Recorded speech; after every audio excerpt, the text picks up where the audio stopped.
So Heather, what does it feel like to actually literally have your hands on the narratives with all these items that you get to touch and look at and observe and imagine? What does that feel like to really be part of the narrative?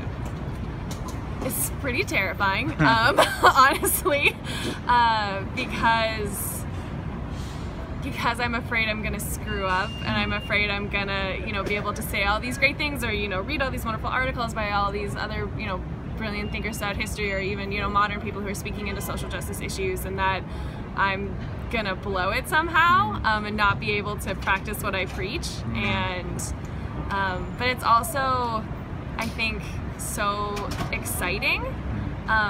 Because I do have access to things and to these people's and different stories that hopefully other curators or other people have included that maybe we just haven't put out yet for the public, or maybe we haven't, we did it another time, but that was 20 years ago or 50 years ago, and so we need to bring it back. And so I think that that's a really point of joy in my life, is being able to discover these stories that, maybe other people knew, but it's my job to also tell this group over here. Like, there's this, I recently was able to do an oral history project for the library on this woman. Her name's Geneva Valentine, and she owned the first Western Union Telegram office in DC. She's the first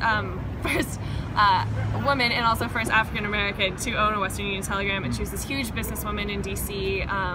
And she got to meet the Queen. She got to go to the Queen Elizabeth II's coronation and all this stuff, because she was such a well-respected person in DC. And she's very well known, especially in the African American community in DC.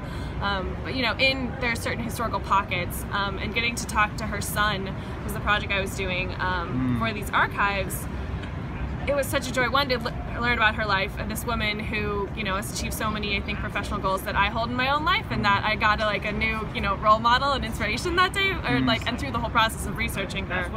But also in being able to know, future researchers will get to know more about her, we'll get to know more about him, and, the possibilities, especially online, of publishing these things and, getting these stories out so that you can,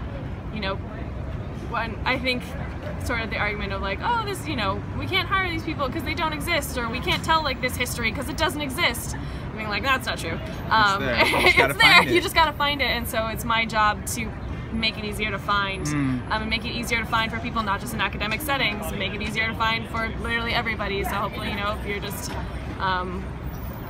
I don't know, if you're Googling Valentine's, maybe something other than little red hearts will pop up someday. It'll be this amazing woman. Yeah, that's awesome. But yeah, so it's terrifying, but it's also exhilarating, because I just want to share and get everyone excited about everybody's history, not just the mainstream, or not just the one that we've all been taught.